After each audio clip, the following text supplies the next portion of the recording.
As a young citizen of India, armed with technology, knowledge and love for my nation, with a vision of transforming India into a developed nation, I am joining Shobhit University. What about you?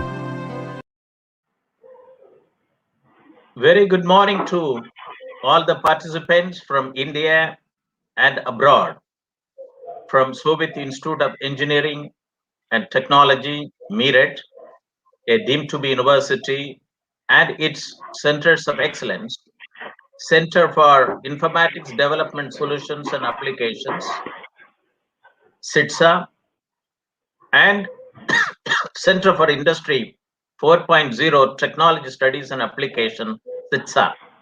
On behalf of the Honorable Chancellor, Honorable Vice Chancellor, the faculty members of the university, and on my behalf, and as Professor Emeritus and Chairman of the Center of Excellence, Center for Informatics, Development Solutions and Applications, Center for Industry 4.0 Technology Studies and Application, welcome our guest speaker of today's webinar, Mr. Srivatsa Sreenivasarao,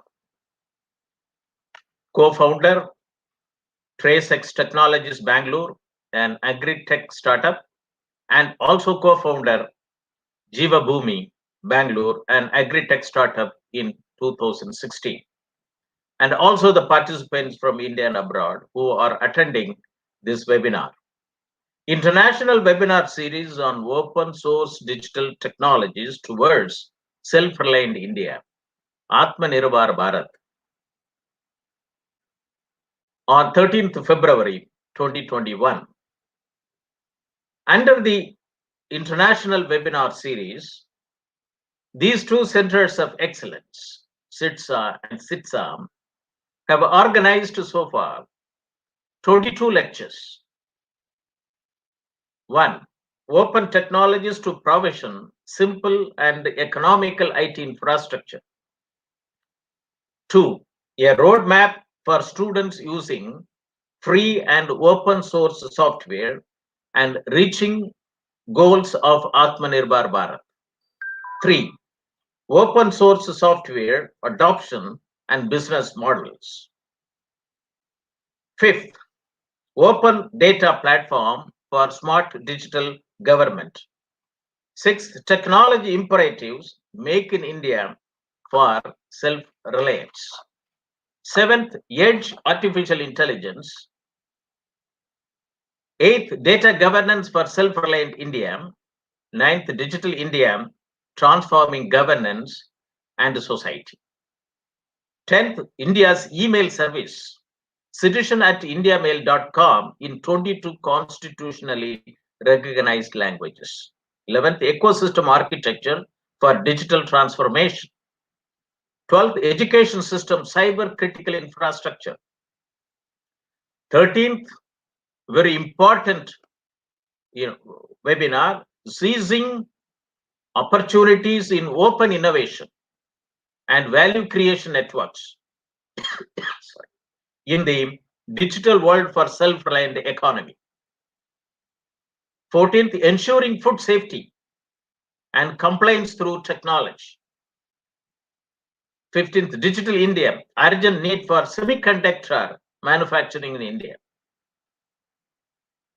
Technology investment in agriculture value chain, role of FDIs. 17th, entrepreneurship and skill development, artificial intelligence design pathways. 18th, rise of platform economy, revisiting value chain governance.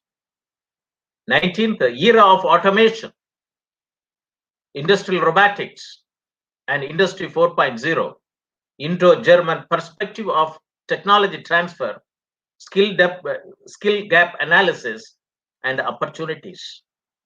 20th, role of artificial intelligence in healthcare, current developments in diagnosis and vaccine research. 21, digital agri-tech and agri-startup perspective. 22nd, health informatics network value chain, e-health system and beyond. Today is the 23rd edition of this very important webinar series. We'll have the talk by an AgriTech startup and entrepreneur, Mr.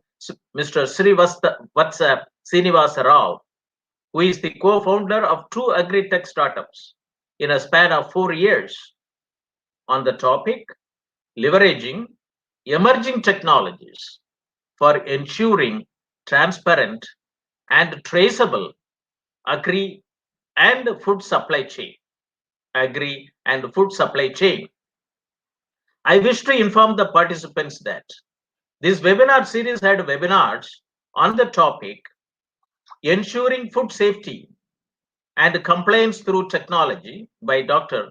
Arpita Mukherjee, professor at ICRIAR, New Delhi, on 12th December 2020.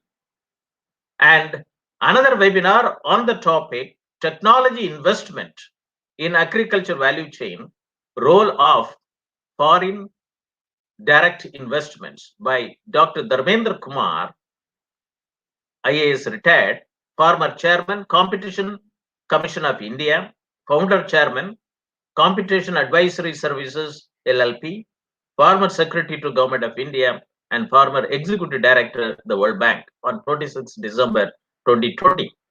This webinar had a lot of topics discussed, which include technology imperatives, technology investment, open technology, open systems, open infrastructure, open source software, open hardware, open data platform, open banking, open insurance, open innovation, value creation networks, human resources development, entrepreneurship development, skill development, startups in open technology applications, open society, industry 4.0, edge computing, data governance, digital India, open India's email service, open digital ecosystems, cyber critical infrastructure, dark data, dark cloud, dark web, dark net, technology enabled food value chains, value chain governance in platform economy, urgent need for semiconductor manufacturing to make digital India, and traceability today. Step towards Indians' agricultural reforms. You may recall that the Doubling Farmers' Income by 2022 report 2018 had 4 volumes. Volume 3rd talked about post-production agri-logistic. In that report, which is available in the Ministry of Agriculture and Farmer Welfare's website, this volume 3 talks about maximizing gains for farmers by improving agri-logistic. Volume 4, post-production interventions, agriculture marketing, capturing value from every grain, every ounce, every drop of agriculture produce. You're capturing value from every grain, every ounce, and every drop of agriculture produce. Volume 12B talks about digital technology in agriculture. Chapter 7, 8, 9, 10.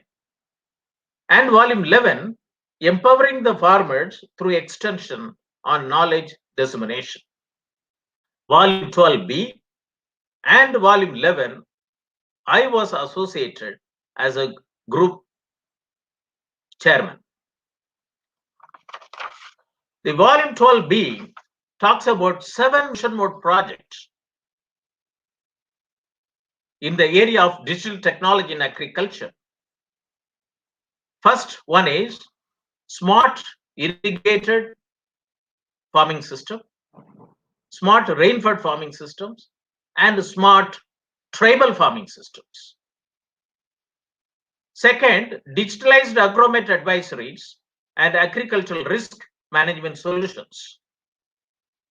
Third, digitalized agricultural resources information system and micro level planning for achieving smart village and smart farming.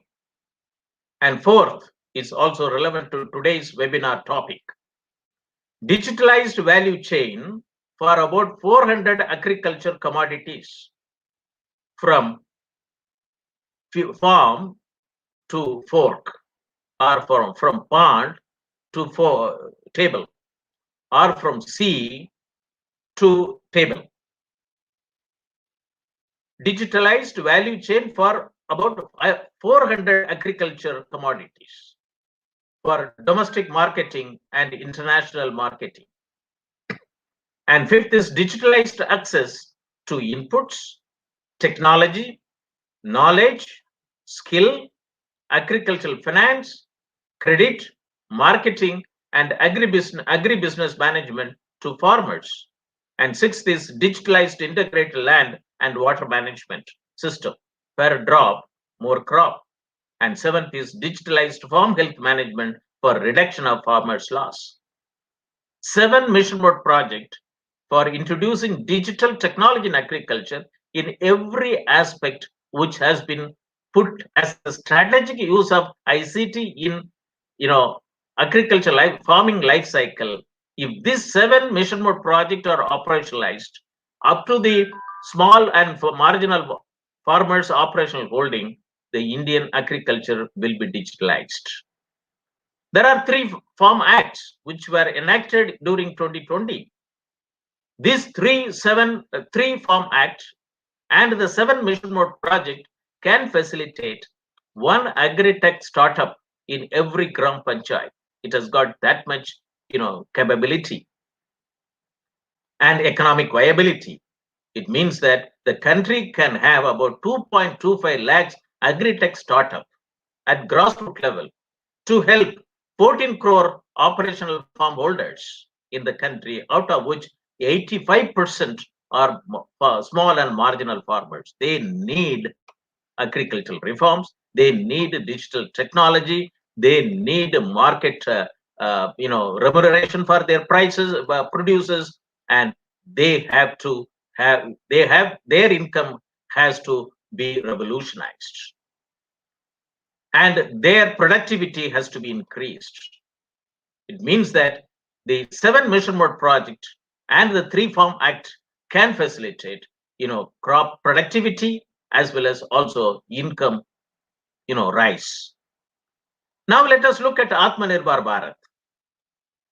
This is a vision of Prime Minister of India, Shri Narendra Modi, of making India a self-reliant nation, rested on 5 I's: intent, inclusion, investment, infrastructure, and innovation, based on 5 pillars: economy, quantum jump; infrastructure, that one represents modern India; system, 21st century technology driven; vibrant demography; and demand, whereby the strength of our demand and supply chain should be utilized to full capacity. There is no demand and supply constraint. This was announced on 15th May 2020 by the central government with a comprehensive economic package of rupees 20 lakh crore, which accounted for about 10% of India's GDP, to bring the economy back on track. And during the third stretch of the Atmanirbhar Bharat Abhiyan, agriculture sector got about 1.5 lakh crore booster. Digital world, the rise of platform economy, application of big data, new algorithms, artificial intelligence, blockchain technology, open API, and cloud computing is changing the nature of work and the structure of economy. Platform economy is economic and social activity facilitated by digital platforms. Digital innovations are giving birth to disruptive digital platform economies. Digital platform economy is emerging, and so digital agricultural platform economy too. Digital ecosystems are essential for digital transformation in the digital world. A report of the Committee for Doubling Farmers' Income, report 2018, Post-Production Agri-Logistic, Maximizing Gains for Farmers, Volume 4, Post-Production interventions, agriculture marketing, capturing value from every grain, every ounce, every drop of agriculture produce. Agriculture logistic is the backbone for agribusiness. Agriculture logistic is the backbone of agribusiness. Digitalized agriculture logistic is the backbone of digitalized agribusiness. Agriculture marketing is the brain behind value realization. The third volume of the report of the committee examines the status of post-production operations with the perspective that a farmer's produce must connect with multiple avenues to obtain a value at each place across time and space and in various forms. Physical connectivity to markets is the primary medium by which farmers can access the opportunity to exchange the produce for the money. Any lack of logistics connectivity to convey their harvest to market results in a lowering of farmers' ability to monetize their produce. The physical losses, weight loss and discards, were appraised at varied stages of movement to market of the selected produce at the point of harvest, that is farm gate, at aggregation point, that is collection point, on loading to transport, during transportation, and receiving at wholesale point. On the basis of global food loss and waste reported by the Food and Agriculture Organization is at 1.3 billion tons of physical loss. 1.3 billion tons of physical loss every year, which is equivalent in carbon dioxide emission, is assessed at 4.4 billion tons per annum. Food loss is not necessarily due to lack of technology. A large quantum of food loss occurs from a lack of access to the national markets, resulting in localized surplus and discards in the hands of farmers. Food loss, post-harvest, in transit and pre-consumer. Food waste at consumer end, post-monetization and post-retail. Pillars for post-production activities, market expansion and access, reducing produce waste, upgrading agri-logistic, enabling reforms and investment, enabling trade regime for exports. On the basis of produce type, the primary selling avenues for farmers are as follows: for food grain, central and state government procurement, wholesale market, local and APMC including ENAM, private procurement by traders, milling factories and food processors, perishable food, horticulture, fish, meats, wholesale mandis, farmer markets for retail to local consumers, private procurement by organized fresh food retailers, private procurement by food processing units. Take milk produce, village level collection, local fresh to region, private procurement by cooperatives or private dairy processors. Non-food producers, wholesale mandis, private procurement, and government boards like rubber, silk, coffee, tea, etc. We have seen procurement type, food grades, perishable food, milk produce, and non-food produce. The existing marketing and logistic systems require to adapt and become future ready. Financial assistance provided by government as various subsidy based on schemes for strengthening marketing, cold chain, warehousing, and processing infrastructure facilities in the country. Broad outlines of some of the major schemes that subsidize the creation of post-production infrastructure, the schemes of Ministry of Food Processing and Industries, schemes of Department of Animal Husbandry, Dairying and Fisheries, Mission for Integrated Development of Horticulture, Rashtriya Krishi Vikas Yojana, Integrated Scheme for Agriculture Marketing, program supported by Food Corporation of India, Agriculture and Processed Food Products Export Development Authority, National Cooperative Development Corporations. The fourth industrial revolution, that is Industry 4.0, is the ongoing automation of traditional manufacturing industry practices using modern smart technology. The key technologies are A, B, C, D, E. What is A? Artificial intelligence, analytics, and operation research. B, blockchain. C, cloud, IoT, 5G communications. D, big data. And E, ecosystems. Industry 4.0 is today, and Industry 5.0 is tomorrow. Leveraging emerging technology for ensuring transparent and traceable agri and food supply chain. The role of blockchain technology in agriculture and food supply chain. Supply chain improvement, like traceability, contribute to the advancement of sustainable development goals. Number 2, number 8, number 9, number 12, number 17. Traceability helps make much of what is currently invisible within our food system visible. Traceability helps make much of what is currently invisible within our food system visible. Optimized supply chain, advanced risk monitoring, better price realization, strengthened brand equity, improved market access, contributing the sustainable development goals. Industry 4.0 supply chain can make all the things visible. The supply chain solutions integrated at the mobile phones enables the farmers to be able to keep track of almost all the operations of the farm.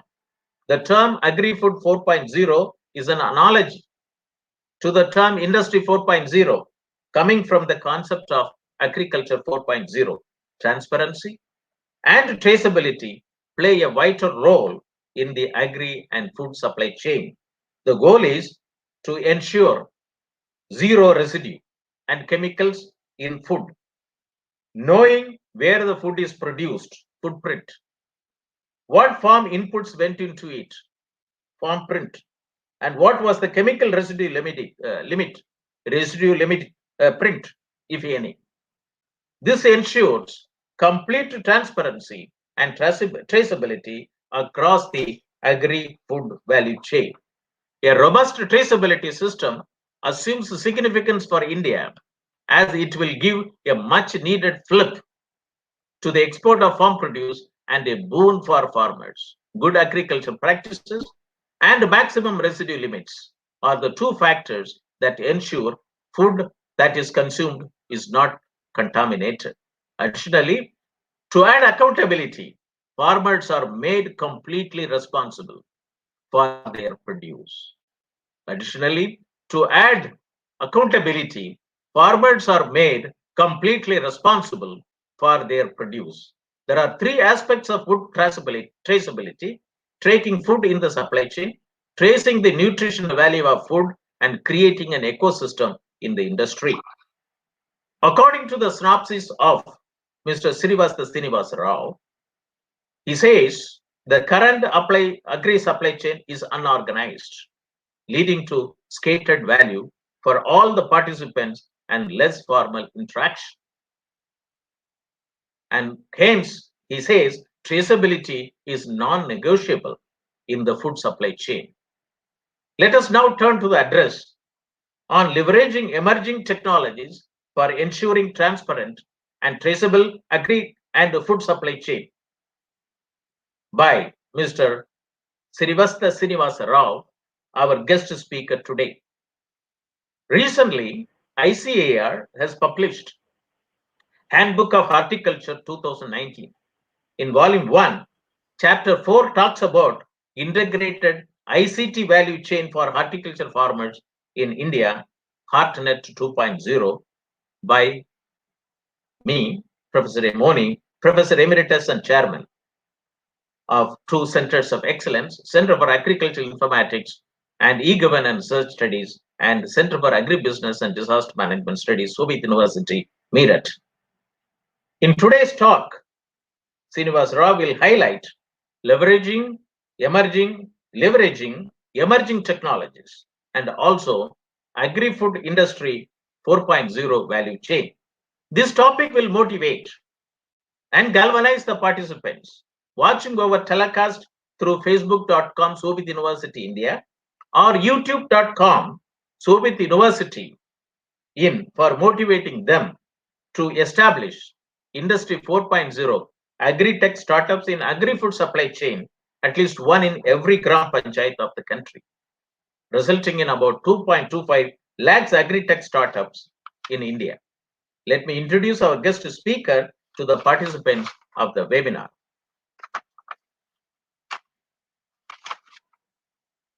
Mr. Sreenivasarao is the co-founder TraceX Technologies Bangalore, an agri-tech startup, and co-founder Jivabhumi Bangalore, an agri-tech startup he started in 2016. Academically, an electrical engineer and an alumnus of Indian Institute of Management Bangalore, Srivatsa is passionate about building technology solutions for social good. Academically, an electrical engineer and an alumnus of Indian Institute of Management Bengaluru, Srivatsa is passionate about building technology solutions for social good. Over his 18 plus years of professional experience, he has led many initiatives around software product management, emerging and solution sales in both enterprise software corporations and startups in agriculture, food, and education. Previously, he was associated with software corporations such as Robert Bosch, Talisman, and Logica. Prior to founding TraceX, Srivatsa co-founded an agri-tech startup called Jivabhumi in the year 2016. Organizational profile. TraceX Technology is an agri-tech startup based out of Bengaluru. TraceX flagship agri-tech platform FoodSign leverages the power of blockchain to digitize the food and agriculture ecosystem to make the supply chain clean, credible, and traceable. The platform connects multiple participants across the supply chain and helps them securely exchange verifiable and auditable data, leading to mutual trust, accountability, and transparency among the participating actors. The platform helps showcase sustainable sourcing, consumer trust, impact metrics, namely economic, social, environmental, compliance to food safety and sustainability standards, and participate in global markets. Mr. Sreenivasarao, we welcome you today to address the international webinar series on open source digital technologies for self-reliant India, Atmanirbhar Bharat, on the topic leveraging emerging technologies for ensuring transparent and traceable agri-food chain, agri and food supply chain. Over to you. Thank you, sir. Thank you for very kind and a very elaborative introduction. Really appreciate it. And firstly, before I just get started, I want to thank Professor Moni and Soviet University for giving me this opportunity to present our work in today's session. I'm humbled with the opportunity, and I'm sincerely hoping it's going to be a learning experience on both sides. With that, without much delay, I'll just start off with my deck. Just give me 1 minute so that I can share my screen. Sir, I might just need your help to just confirm if the screen is shared fine.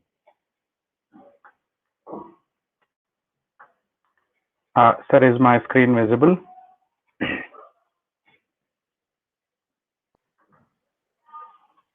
Visible. Sir, I can't hear you. Okay. Visible. Thank you, sir. Yeah. So just to begin with, I think Professor has set an amazing stage today in the last 15 to 20 minutes on how complex or how comprehensive our food and agri supply chains are. So that's going to make my talk a lot more easier because I think the context setting has just been brilliant. So he's done the context setting across not just the production, right from pre-harvest to post-harvest to food losses to market linkages and consumer side of traceability, why it's important, and so on and so forth. So that makes it easy, like I said. Over the next 60 minutes or so, what I want to talk to you about a little bit of history about what led us to doing what we're doing and what we actually do.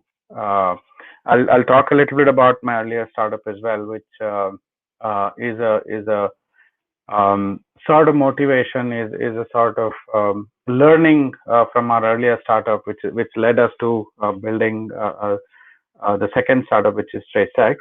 I'll discuss all of that, and then I'll also talk to you about what are the different use cases that we're trying to solve in the food and agriculture space when it comes to traceability of the supply chain. So I know about the traceability, so I'll stick to that part of the solution, and obviously we'll talk about why traceability, how traceability, and how does it essentially, what does it take for organizations to operationalize technologies, to leverage technologies in building safer supply chains. So at TraceX, what we're very passionate about is firstly digitizing the entire ecosystem, which eventually leads to a safer, transparent, and a traceable supply chain. So we basically believe that digitization is where it all has to start. Without the fundamental digitization, there is not so much that goes into credibility of the traceability. We're not saying that it is not traceable at all. Even with a pen and a paper, you can still do it, but the credibility is not as much as what it is when it is digitized, rather.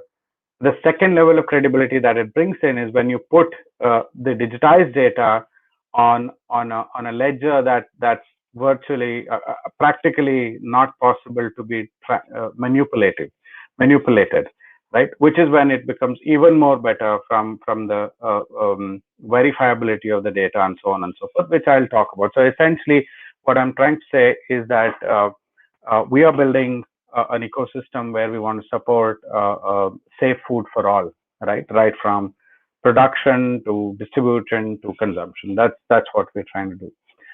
I'm the team is essentially myself and my partner Anil Nadig, who are building TraceX with a very strong team that's supporting us. Raghav is one of them.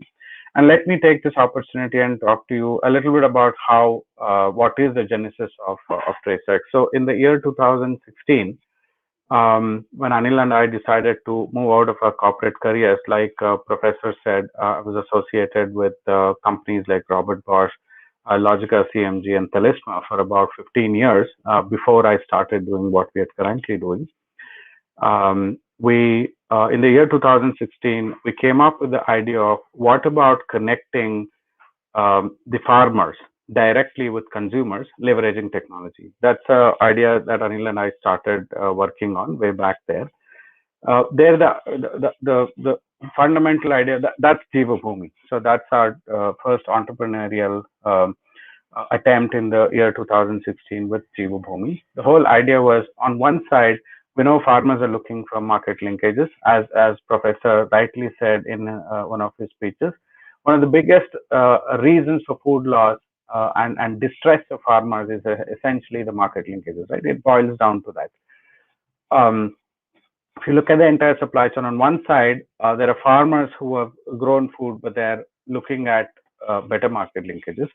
On the other side, you see community of conscious consumers, especially in the tier 1 cities and tier 2 cities, which is picking up right now, who are constantly looking for safe food that can be consumed safely by their family, themselves, their children, etc., where they know a little more about the food, where they feel a little safe about they're assured about what they're eating is safe, and so on and so forth, right? With so much data that's available, both educative and confusing data across the internet, consumers are consciously looking for better options when it comes to food. And food is a very, very intimate subject to everybody, right? So that's something that we consume every day. So we want to make sure that we are eating the right thing. So this is one side, like I said, farmers are looking for markets. On the other side, consumers are looking to buy good food. And that's where we saw an opportunity that if we leverage technology and aggregate the produce from the farmers onto a platform, and now make this produce discoverable to the consumers on the other side, so that consumers can now come on to a technology platform. Farmers can publish their produce availability on a technology platform, or consumers can go onto that platform, discover the produce, and buy directly from that network. And that's the result of Jivabhumi. And we focused on predominantly working with, we consciously made choice of working with farmers and farmer producer companies, or farmer cooperatives or farmer collectives in general, that are growing food safely. What does safely mean? It means certified organic farmers, farmers that are practicing natural farming. Not necessarily, they may not necessarily have certification to back them up, but they're genuinely practicing the natural farming method, where excessive usage of pesticides and weedicides and anything, fertilizers, chemical based fertilizers, conventional fertilizers, are extremely minimized. And thirdly, that are focused on producing eventually residue free. These three categories is what we looked at. We started a small pilot in the year 2016 while we were still in our corporate jobs. The pilot went quite well. We had over 70 customers in the month one of launching subscribe to our services, which gave us lots more confidence that we have to do something like this in a larger scale, which is when both of us decided to start Jivabhumi way back in 2016 February 2016 February. And everything else is a history from there. It led us to building multiple things. It led us to scaling Jivabhumi, and eventually the learnings from Jivabhumi is what we put into TraceX. So if we talk about a little bit more about the learnings from Jivabhumi, that's how so Jivabhumi's model is very simple. If you are in Bangalore, we do both B2B and B2C. If you are in Bangalore, you can go to this portal called jivabhumi.com, jivabhumi.com. You will find a place. You'll find a link to our online e-commerce website. You can go in there, buy any products that you want, and you will see a lot of information about the products that we publish there, which talks about what certification it has, where is it sourced from, and so on and so forth. We want to make that trust is the fundamental ethos on which we're building Jivabhumi. And consumers like I and you can place an order and have the produce delivered the next day to your homes. We only focus on cereals and pulses. So when it was in small scale, we were able to manage, because most of the people that were buying from us, they knew us personally in our initial days. And it was very easy for us to convince them convince them about the several claims that happens in this production, right? So we would say, this produce comes from Belgaum in this particular rice. Let's say Rajamudi rice is grown in Mysore district, in Chamrajpet area, which is apt for growing this variety of rice, for example. So the things like that, right? And sometimes if we have procured it from a single farmer, we would even go up to the farmers and say that, look, this is a farmer that we procured it from. But when the scale started picking up, it was not easy for us to do for every single commodity. We have 100+ commodities now. It wasn't easy for us to do that anymore verbally with everybody, right? So which is when we started thinking, look, unless we digitize this entire ecosystem, we will not be able to tell a very convincing story to our consumers. We are making several claims.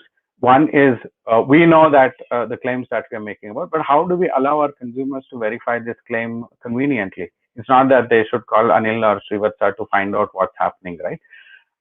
So that's when the first idea about digitizing these ecosystems, so that we ourselves are damn sure that we're doing the right sourcing, right? So it's also about, I think a professor made one very important point, where you would make farmers responsible for the quality of the produce that they grow, right?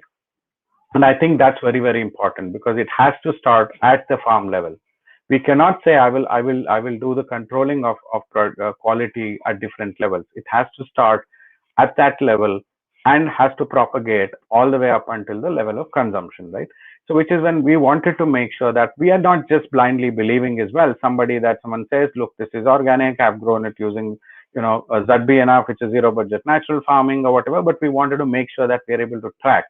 One perspective of a digitization for us, what it meant was we having a control and we having a control over our own supply chain. When I say control, we're not talking about controlling any individuals. We are controlling about the quality, the consciousness, because the brand stands for itself, right? So brand stands for an equity. Brand has an equity. People trust the brand.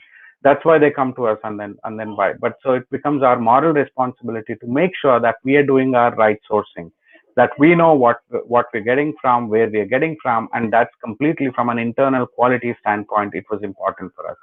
Secondly, if you figured out your internal traceability, it's about letting the consumers now verify this traceability in the external world, right?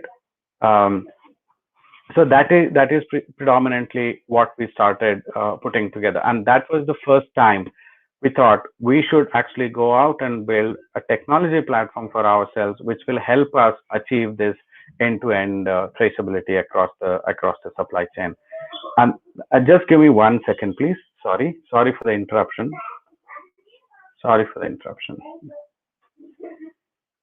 Sir, 1 second.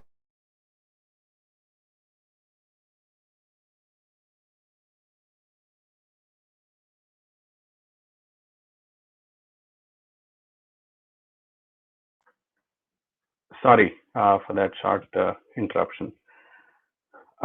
Yeah, there was some noise in the background. I just requested them to go on silent. Yeah, so that was the first time that we realized there has to be a technology to drive this, because it was practically not possible to do this without technology. And with this idea, we approached Government of Karnataka, taking our idea across to startup Elevate, which is part of the startup promotion here in Karnataka, and then idea was very well taken. On one side, it was ensuring market linkages for the farmers. On the other side, the idea was ensuring a safe food for the consumers. So that's the whole. Sir, I just want to confirm again, am I audible? Yes, sir, you are audible, sir. Okay, all right, yeah, thanks.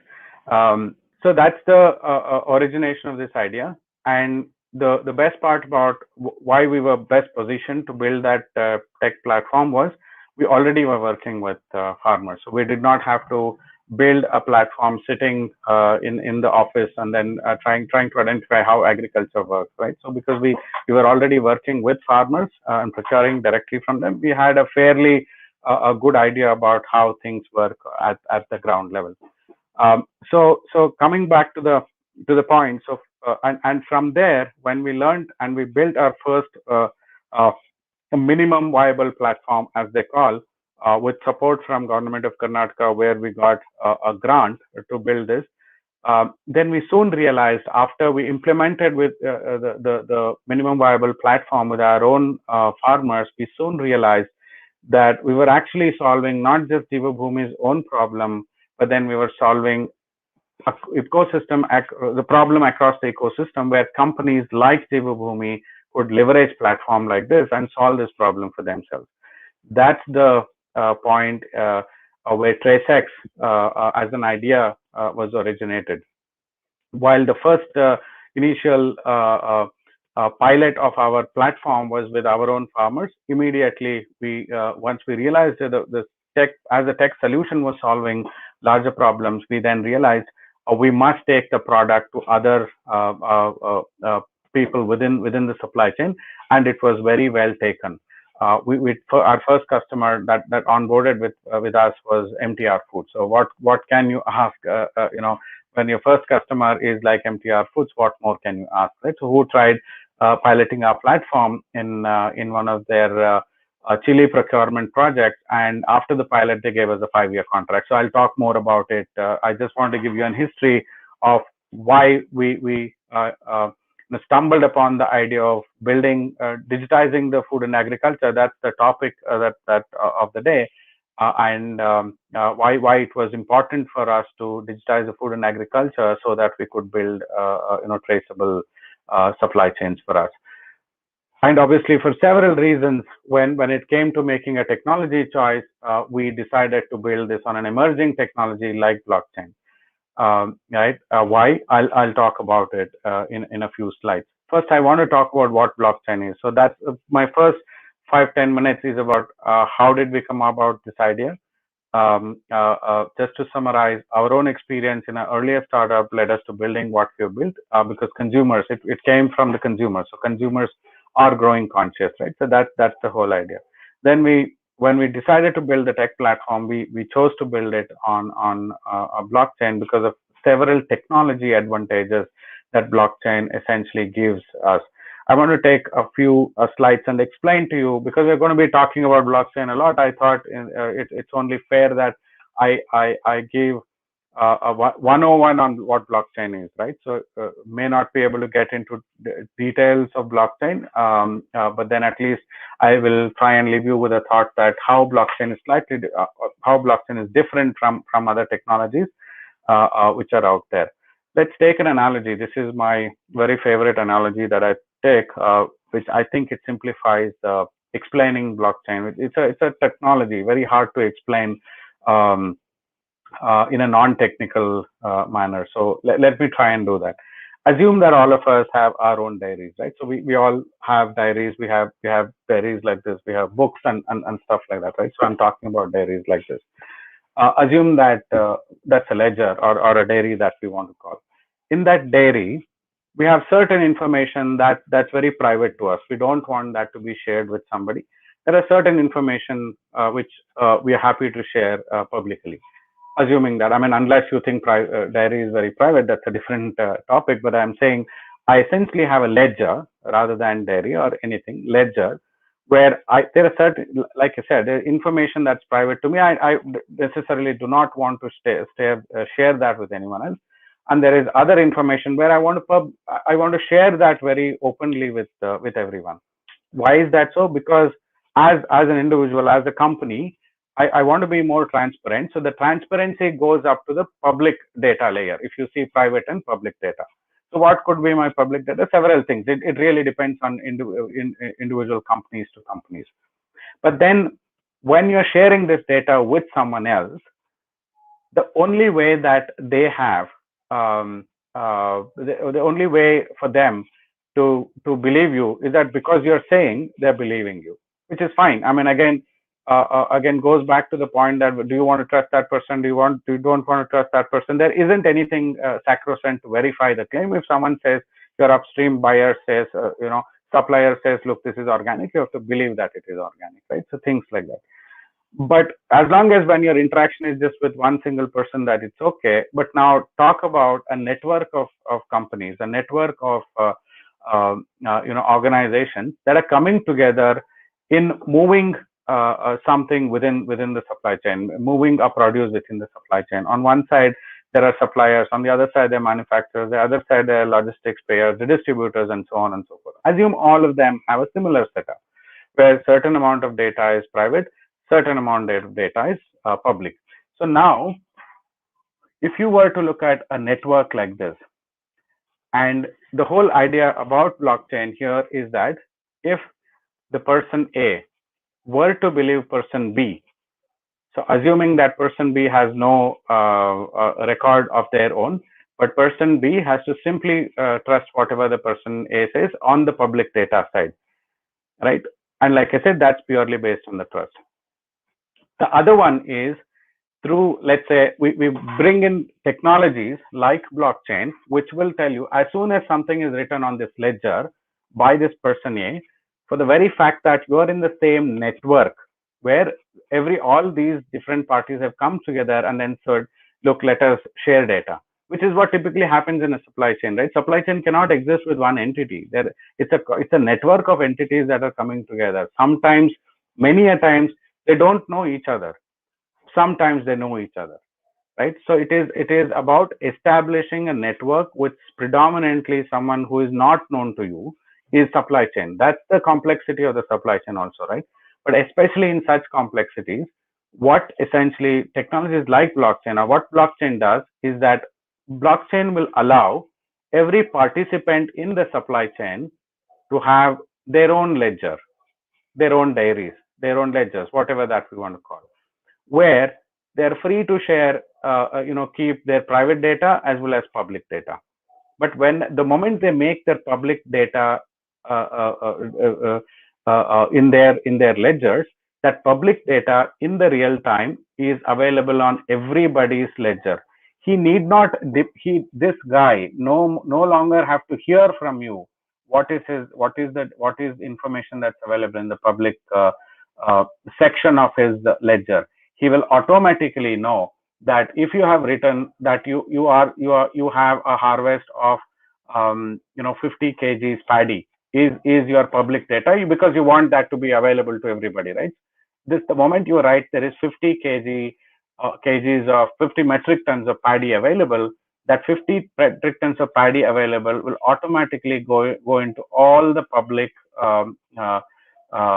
records of each and every ledger. So I know that if you have modified something, I know here that you have modified something, right? But if you actually modify something without consensus of others, if you try to manipulate something, you also know. Let's say you're trying to sell 100 metric tons to someone, to this guy, without having 100 metric tons. So I know that, look, you only have 50 metric tons. How can you sell 100 metric tons? So essentially what I'm trying to do is, what I'm trying to tell you is, a technology like blockchain will make which will bring in much needed transparency and traceability to the common property that must be shared and distributed with everyone in the supply chain, right? What is a common property? Like I said, the common property is about the data about the food itself. So if you look at food as a network, because it is something that all of us consume, we have to have a public and a democratic access to the data about the food. It is not just about one individual, it's about everybody, everyone's a statutory right to know information about the food. Therefore, the food networks must be public and democratic, so that food safety issues, which is a property of everybody, must be rightfully shared with everybody. So when you say shared with everybody, how do you actually trust single party? So don't trust single party. Let us trust a network of parties who can actually provide consensus, or who can actually provide endorsements that the data which is shared by this person is right. How can these guys say the data that this guy is sharing is right? Because they have his ledger, his public ledger copy with them. So there is no way that these guys are just trusting what he's saying, because whatever he writes in a blockchain network, it's getting over to their ledgers as well. The ledgers are getting distributed. That's why it's called distributed ledger technology, right? Therefore, now you know in the real time that what is the right data and what is wrong data, and if these three parties would say yes, this person A, whatever he's saying is right, then that becomes a consensus model. So that's how. So you're essentially having data distributed across multiple ledgers, data which is unmodifiable. I'll again talk about benefits of blockchain in a little way. If someone writes something here and they erase it and rewrite something, you know that what was written originally, what was erased, and what is something else. I mean, you can't erase anything. You know what was the original data, what is the modified data. So you can't essentially lie about your data the moment it goes on the blockchain. It becomes unmodifiable, which will essentially curtail the fundamental distrust or mistrust, or the suspicious things that could exist on supply chain networks. So that's broadly what blockchain does: democratizes the information and gets fair access to data to everybody. So now let's talk about, I've discussed a lot of it, so I will not repeat some of these things. So essentially, first thing that I want to drive home is whenever we talk about blockchain, people immediately think Bitcoins are blockchain. Bitcoin is not a blockchain. Bitcoin is a cryptocurrency. It's a digital currency, right? Which runs on a blockchain transactions to make sure that it's called digital asset, right? So digital asset is transferred from one to the other. So essentially, all the cryptocurrencies or digital currencies essentially run on an underlying blockchain layer. It could be multiple blockchain rails. There are multiple blockchain platforms. Bitcoin is a blockchain platform. It's not a blockchain itself. It's a cryptocurrency that runs on a blockchain platform. Right? Likewise, there are. By the way, like I said before, blockchain is also often referred to as DLT, which is distributed ledger technology, which I was trying to explain to you in the earlier slides. So it's simply a database or a ledger that is distributed across the network. We discussed about it over the within a network outside of internet network, where everyone has a copy, as we discussed. It is auto-synced. Again, we talked about it, how every copy is almost instantly auto-synced across different parties. Nothing can be deleted. Once you write, ledger stays there. It is always available for auditing. And anything that you write gets audited. And there are both public and private blockchains. I will talk a little bit more about it in a while. But there are several blockchain platforms. There are public blockchains. Typical ones are Ethereum. There is Tezos. There is Hyperledger Fabric, which is a private blockchain. R3 Corda. Several technologies, several protocols. These are called protocols. Several blockchain protocols exist. Right. So again, a lot of these public blockchains are cryptocurrencies mostly that allow you to build distributed apps, as we call. Again, if the time permits, I will talk a little bit about that as well. So that's a 101 of blockchain. Again, slightly technical, but I will quickly go over this. So essentially, if you look at this as a block, there are several transactions. What are transactions? Let's say, for example, a transaction is a farmer harvesting a produce. Let's say 500 kgs of radishes have been harvested by a farmer. So that's a transaction. Then that farmer, 500 of that, let's say 300 kgs of that radish, he has sold it to a buyer. That's a transaction.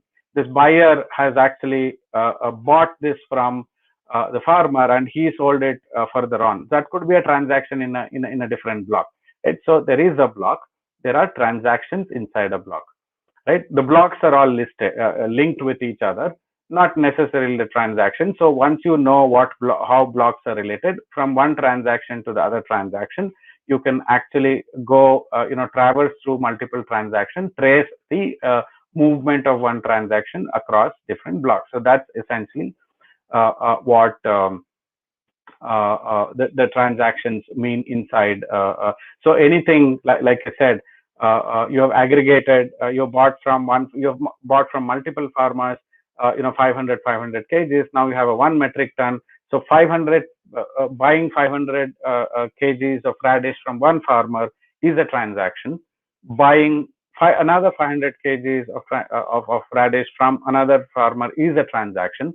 Now both of these things have been aggregated together is the third transaction, right? So there are two inputs, and that has resulted one output. So now amongst the output that you are now able to trace it back to the farmer. From the farmer, you are able to trace it back to the farm it was grown. From the farm, you are able to now trace it back to what is the harvest season? When was it harvested? When was it planted? And so on and so forth. So sowing was done, or planting was done, or so on and so forth. So it depends on the data that's captured across the supply chain, and you're able to capture it. So that's essentially what that means. And as I briefly said, there are both private and public blockchains. The use cases are very different. Typically, supply chain use cases are all enterprise use cases, where you have large enterprises coming together and wanting to build a traceability amongst their organization, amongst their supply chain network. Typically, they all prefer private blockchain because in private blockchain, you can actually sort of still have a permission-based approach, right? So in the sense that because there are some business secrets that you necessarily don't want everybody else to know, I think, which is something you have to rightfully respect, that organizations will have their own business-related transactions, like the analogy I was giving about the dairy organization. There are some information that's very specific to them, which could be a competitive information for them, and the rest of it information that they're fine to share. So there is a combination of a permissioned blockchain there, which means you can actually decide who will participate on your network, what permission each one of them will have, what are you going to actually share it with network, and so on and so forth. In public blockchains, essentially these are permissionless ledgers where you can have anyone and everyone join the network. You don't necessarily know the people that are joining the network, and then it is permissionless, which is an open network and can be freely accessed by anyone without any prior permission. But writing on a public blockchain also means there are transaction costs. Again, I don't want to go with it, but just for you to know, public blockchains technically are high maintenance, slightly expensive, because you have to have your cryptocurrencies or the digital wallets for you to write back to the network. Every transaction you want to put back on the blockchain network, there is a cost associated with it. With private blockchains, that's not the case. So because it's a closed consortium, so you don't really, there isn't a transaction cost as such. So again, a few technology advantages of common characteristics or advantages of blockchain, as I think we talked about the real-time synchronization or settlement that happens on the data, and we also talked about how unmodifiable the data is, how immutable the data is, and third one we talked about, without any consensus amongst the participating participants, actors in the supply chain, data is not data is invalidated rather, and because all the blockchains fundamentally use cryptography to secure the data, so data is cryptographically secured, which is encrypted, and there is a transaction hash that's always generated, so that data is not without the necessary access to it. I mean, necessary tokens, you can't just simply get the data, right? So again, we'll probably, it's just a repetition of what I've already done. So it stands for trust, transparency, and so on and so forth. I briefly talked about different blockchain frameworks that exist. Ethereum is a public blockchain, quite very well known. Hyperledger is a very well known private blockchain. There are different flavors of that, Fabric, Sawtooth, and many different things. We are primarily working on Hyperledger Fabric.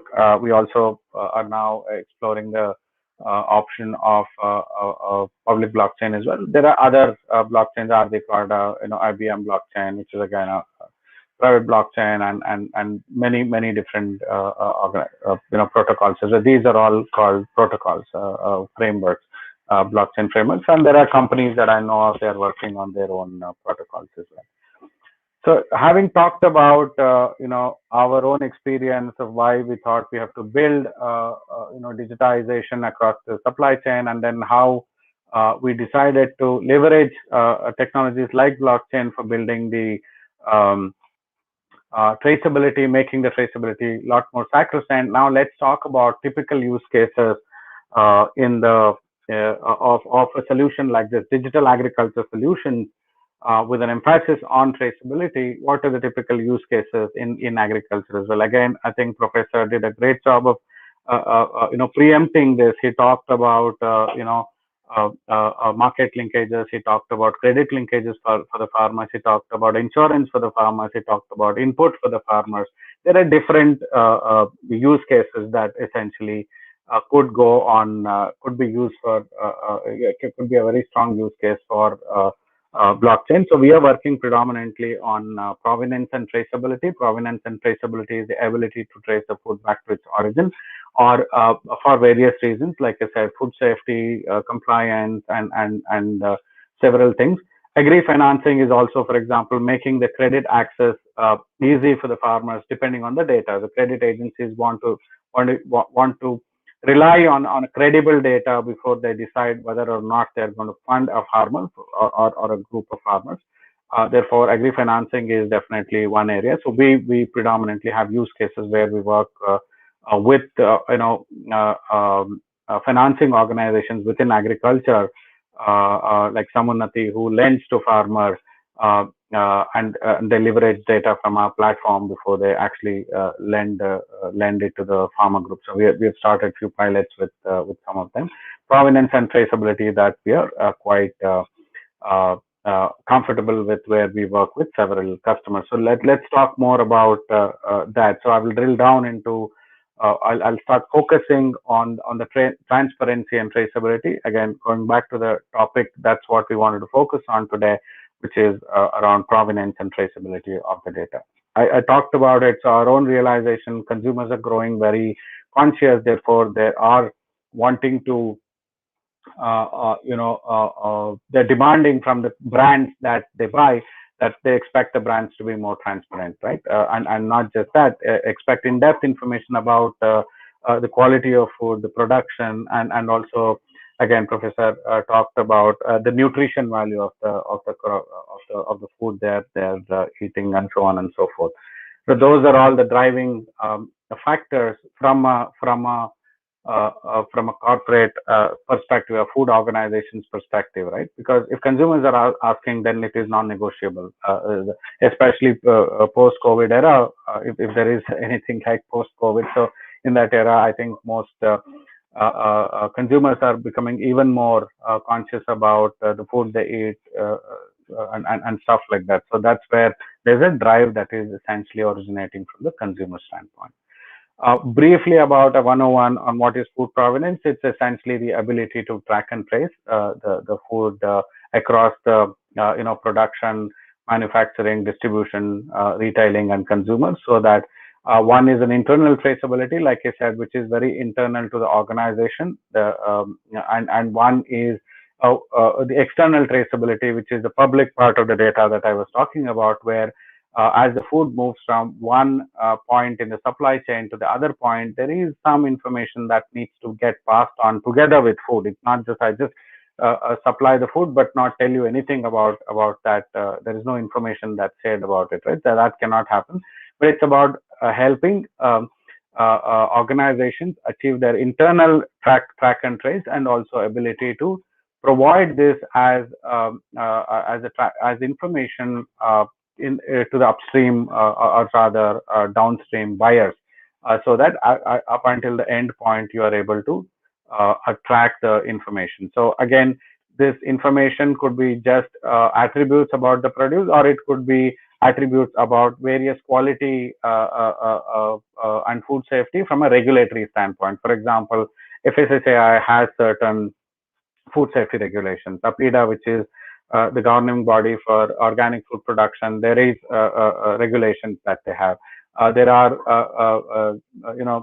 GAP certifications that are there. HACCP, which is again a food safety and food processing certifications, ISO standards, and TQMS, which is total quality management, and so on and so forth.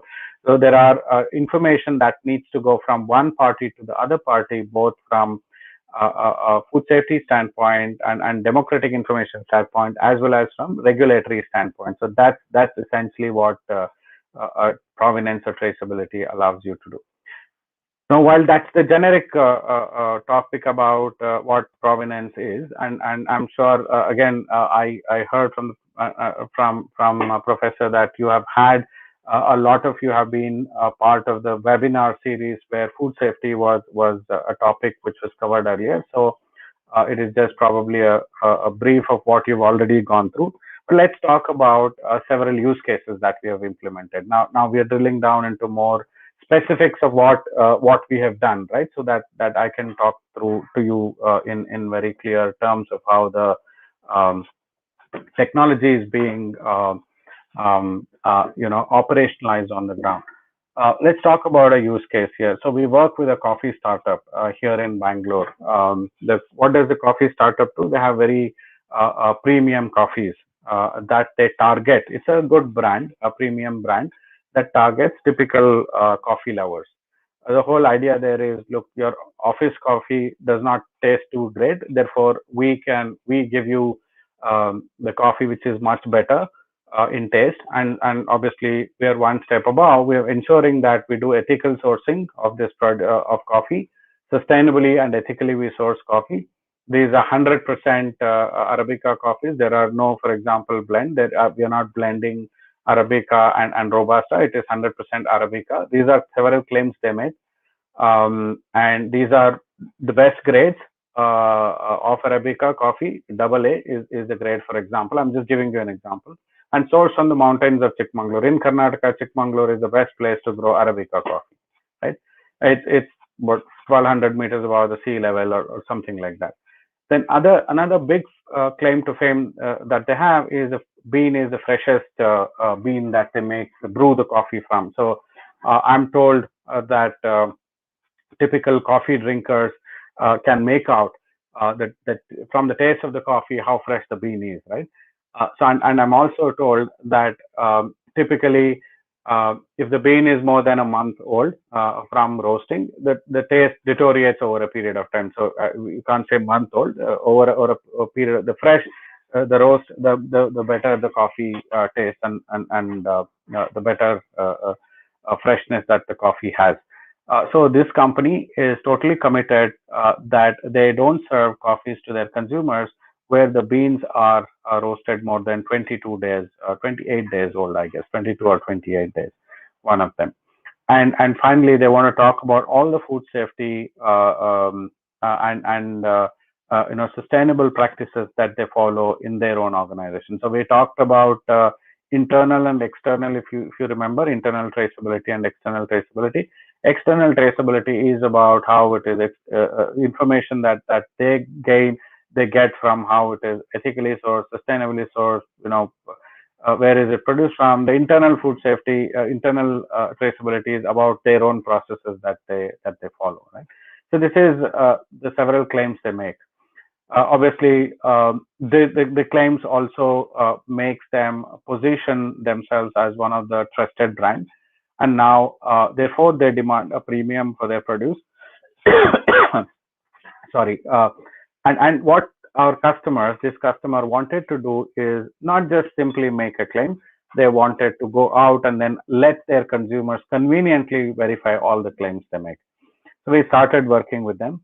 And what did we, okay, so let me come back to that slide in a while. So now let's talk about, they want to make it available to everybody very easily, right? So conveniently.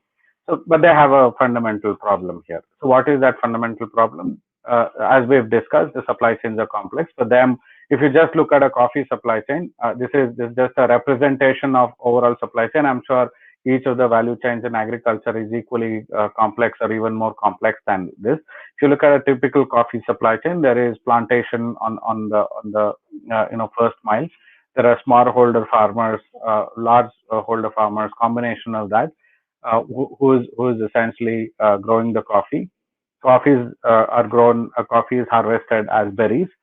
After coffee berries are harvested, typically, if you're a smallholder farmer, most of the smallholder farmers have small machines at their farm where they do something called fermentation of the coffee. It's a berry, the fruit, right? They remove the fruit and get the raw coffee, which has husk actually. That fermentation is done, and once the fermentation is done, they dry the coffee, and either they keep it themselves if they have space, or until some buyers come, or they actually move it to a coffee curing mill or a coffee mill, where coffee curer not just buys the raw coffee from the farmers, but they also store it. They provide storage there, and they also process the coffee. For example, if someone says, "I want to buy green bean," so the coffee curing works essentially takes the raw coffee, does milling of coffee, and then has coffee curing. So if you see, the product which came out as berry is now getting transformed into multiple forms. There's still more. I'll talk about it. But then at the same time, different parties are involved in these different transformations. the ability for them to work with, for a company like this to work with several of them and then get all the information at different point in time was a challenge, essentially, right? So the miller has now processed the raw coffee and they've gotten the green coffee. Green coffee is now bought by the coffee company. Green coffee cannot be consumed as it is, so green coffee needs to be roasted, and roastery is a different party altogether.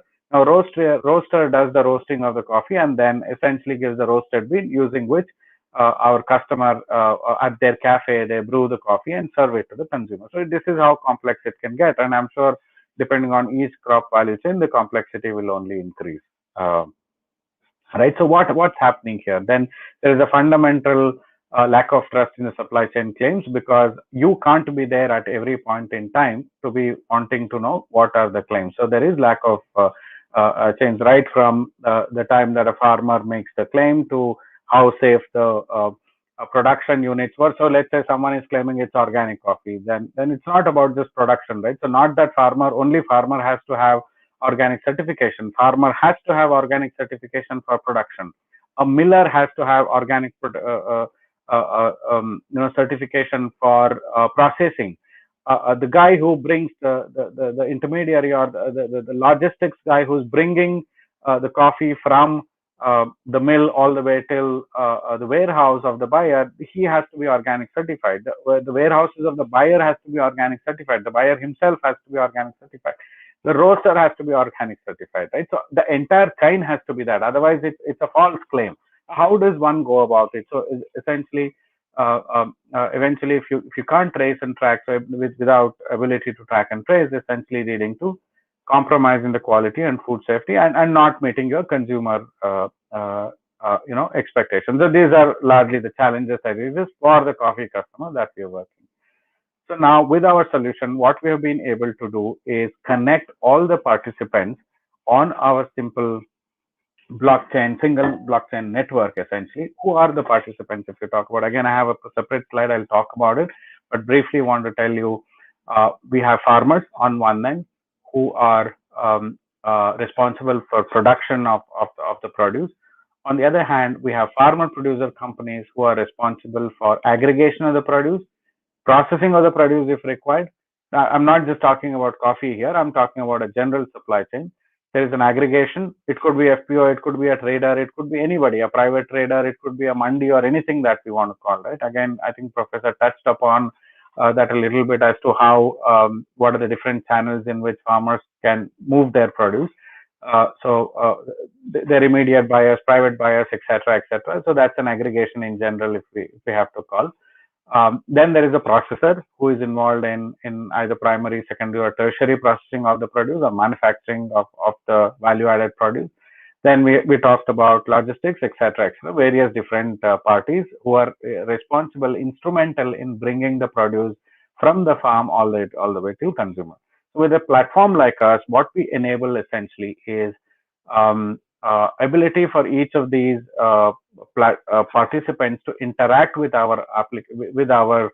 with each other via a permission blockchain, where the information is organized. They all are connected. Again, information that they deem to be public, shareable, it is all shared via a digital ledger, which is auditable and verifiable. So that's essentially what we are trying to do. So what this means is, if I'm the buyer, my upstream I can completely track. If I'm the distributor, my upstream. So if you look at a consumer standpoint, now consumer standpoint, everything else is upstream.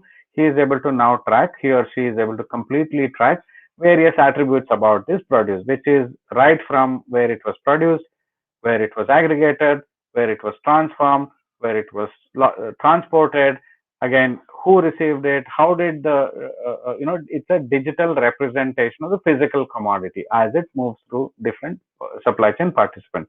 Because all of this data essentially is going into a blockchain, it's making the data that much more sacrosanct, that much more credible, right? So that's essentially what a platform does. The platform itself is called FoodSign. How does it do it? As we discussed, the whole idea is about bringing different participants. It could be typical participants. If you see in the agri and food supply chain, you're talking about producer organization, farmers, resource institutions like NGOs, or anyone that's essentially hand-holding farmers. It could be universities and ICARs and so on and so forth. Several other government agencies and the regulators like FSSAI, APIDA, MOPFA, etc., various different ministries.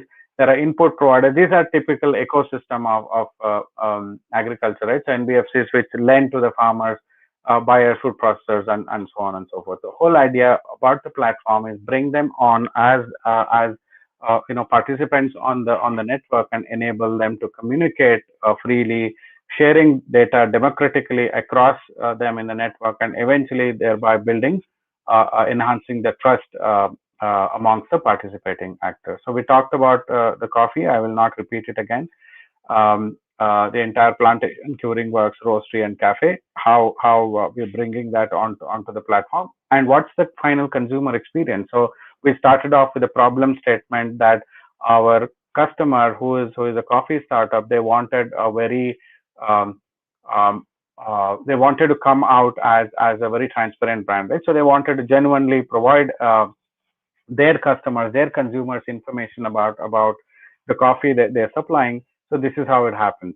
And every cup of coffee that's sold comes with a QR code, which talks about a few things already. So this label generated out of our system again. This coffee talks about where was this coffee bean sourced from. It was sourced from Chikmagalur. What is the roast profile? They have different roast profiles and stuff like that. If there is a blend, what is the blend? So if you remember, we talked about 100% Arabica. Within Arabica, there is grade A and grade B, but it is Arabica. So there is essentially no blend, but there's a blend of grades, pure Arabica. Then there is a quality note that is attached, which talks about the food safety, quality standards that the organization follows. And finally, as I said, the freshness of the coffee bean is determined by when was it roasted. So this is a very large claim they make, that it was roasted on, let's say, April 18, 2020. That's when the coffee was roasted, right? So that's essentially, as a consumer, I'm not just drinking coffee. I'm not hearing somebody saying that, look, coffee from Slay Coffee is ethically sourced, but I know that it was sourced from Chikmagalur, etc. So there's a whole lot of information actually, but this customer chose to just give 4 of this when they piloted with us. So again, in future phases, we want to get down to the more information as and when their entire supply chain is prepared.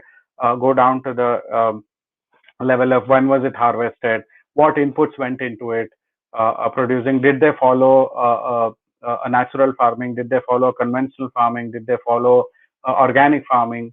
When did, within those 9-10 months of growing cycle for coffee, what inputs they used? All of that can be we capture, by the way, but all of that it's a choice of the organization whether they want to go out and talk about all of that or not. There is there's an effort involved in that digitization as well, right? So depending on what the organization wants to achieve from their traceability standpoint, that's what they're able to position.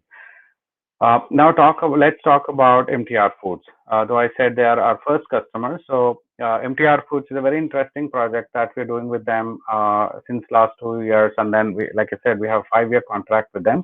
We're scaling from 100 farmers to 1,000 farmers with them over the next 5 years. The whole idea for them is Mtr has been buying their Badgi variety chilies from different different traders, which is that they do as part of their supply chain network. One of the experiments they started doing is about sustainable, helping farmers sustainably produce and they consuming the aflatoxin-free chilies directly from the farmer producer organization. So if you see, it's a very noble initiative, right? So we're saying a public party, a private party rather, is coming in touch with a public party saying that, look, let's create a PPP consortium, which is public-private partnership consortium, where I am assuring to buy certain volumes of chilies directly from the producer organization. Absolutely no other middleman in the non-value adding middleman in the entire supply chain, right? Mtr is giving a commitment to the farmer producer organization. Look, I will buy at least 300 tons of the chilies, but you have to assure me certain things. What are those things? I want complete traceability into the production operations. I want, because I want to make sure the chilies that are produced are aflatoxin free or residue free, so to say, right? For which I'm not just saying MTR is taking a larger role here, very responsible role, saying that, look, I will work with the ecosystem and I'll also drive home package of practices that will eventually result in better yield, less cost of production, and more market linkages for the farmers, and less usage of harmful chemicals and pesticides, which is good for the planet, good for the human, good for the farmer, right? It is good for everybody in the ecosystem. So that's the position, that's the responsible position that MTR is taking on this initiative.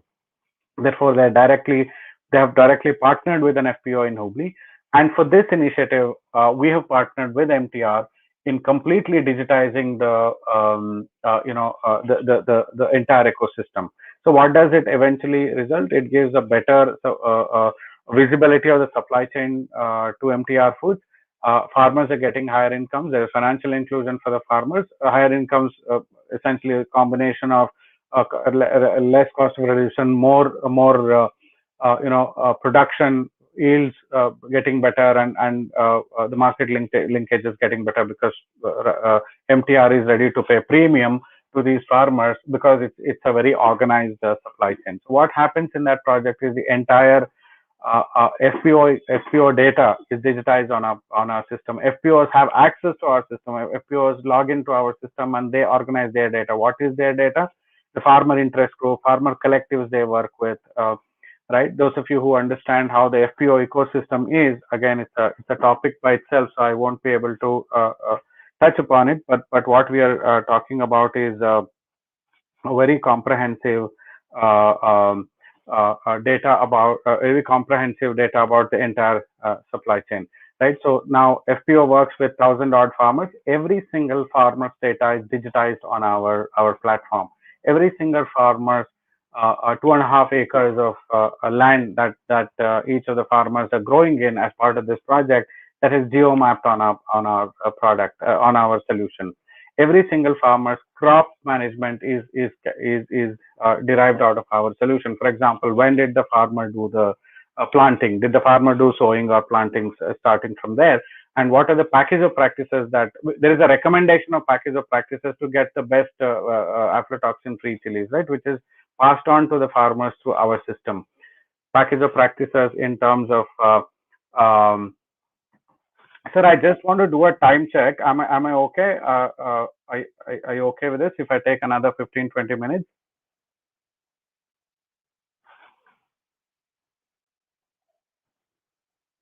Please carry on. It is going on very well, and it is quite interesting, and it is attracting a lot of rural youths.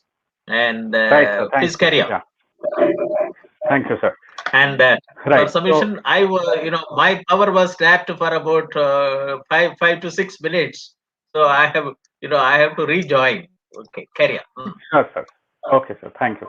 Yeah. So we are creating a very organized and digitally organized, so to say, the ecosystem, right? So where just coming back to it, so every single farmer gets an SMS through our system in a local language, which is in Kannada, in Karnataka, that 5 days before they have to do a crop protection activity, they get to see that, oh, in the next 5 days, I have to do, let's say, pest management. And because I have 2 acres of land, there is a certain bio pesticide or a controlled usage of pesticides or weedicides or whatever that I have to use in the next 5 days, and what quantity as well. All of that, we call that as POP and the input plan that we have. So all of that is communicated to the farmer through our application. Not just that, now you are able to now track which farmer did this, which farmer did not do it, and if they did something else alternatively, farmers are quite smart. They know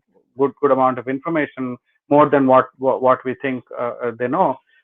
Therefore, sometimes tracking what exactly they did, what inputs they used, and so on and so forth. And we go one level above, where we digitally organize the FPO itself, where FPO can now keep track of distributing inputs, right, from seeds to fertilizers to tarpaulins to whatever, right? Anything that they give to the farmer to aid the farmer's production, it's all tracked in the input module that we have. And eventually, what does this lead to?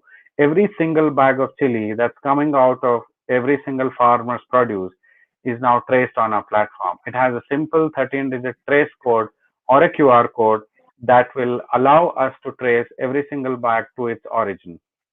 Right at the time of the procurement staff from the FPO uses our mobile application. Again, our mobile application works in 8 different languages and works completely without an internet as well. If there is no internet, absolutely fine. Only time you need internet is at the time of logging into the application, right? Everything else is offline after that. Whenever there is a data that is established on the mobile application, it just connects. So at the time of procurement, there are 10 or 12 quality parameters that we capture at the source, the quality at the source. These are like what is the length of the chili, color of the chili, pungency of the chili, whether stalks are there, the pods are there, what the percentage of foreign material, and so on and so forth, so that it can all be moisture, for example. All of that can be tracked and reported in the source traceability of the produce itself. So that's essentially how it works. And the idea for MTR is not to go out and say on their masala packets that look, the chili for this masala packet came from Hubli. The idea for them with the traceability is more inside out than outside in. So they want to track this from a quality standpoint. They want to be sure that they're doing the right sourcing, because MTR, after we started working with them, we realized they're amazingly paranoid about their quality. They're extremely careful about their production and quality. Therefore, they want to do this from a quality standpoint. Yeah. So that's on that. So very quickly, I'll go here on Olam. I'm hoping some of you who are in the agri space are aware about Olam. Olam is a global trader, and they have presence in over 60 countries.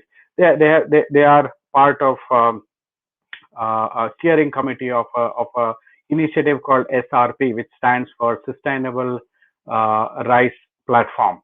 That's a global initiative where large organizations like Olam, like Cargill, like several others, they have come together to promote sustainable cultivation of different produce, not just rice, but this project is part of rice. Making sure that the economic, social, and environmental impact are met as part of the sustainable rice production. In fact, again, Professor talked about the SDG goals 2, 9, 8, 12, and 17. Those are some of the goals that Olam is committed to meet as part of the sustainable rice platform. The whole idea there is responsibly cultivating quality and traceable residue-free basmati rice from the group of farmers up in Haryana, in Fatehabad district, where there are several benefits that are eventually obtained. So, which is, if you talk about economic impact to the farmer, it is essentially with similar initiatives like MTR, where we're talking about reducing the cost of input to the farmers, providing them better agronomy, providing them better market linkages. If the produce is meeting the quality standards, MRL limits of Olam is directly buying the produce. When I say directly, they're essentially procuring the paddy from the farmers, which meets their quality standards. And again, they're doing it very responsibly, right? So they're just not saying, look, I want this quality. It doesn't matter how you do it, you do it. So they're actually very integral part of it. They're invested into this entire production there. So what happens again is every single farmer's data is all digitized, package of practice, tracked. And one of the things that we've done here, or a few days before actually produce is harvested, we have built a module where the field officers that work with farmers, they collect samples of paddy from the standing crops. The samples of paddy are aggregated over a period of over an acreage of 25 acres. From that 25 acre land holding, paddy is all aggregated. a small from each of the farm, maybe 200 grams from each of the farm is harvested, aggregated, and sent to European laboratories for testing for the MRL or the pesticide residues for the paddy.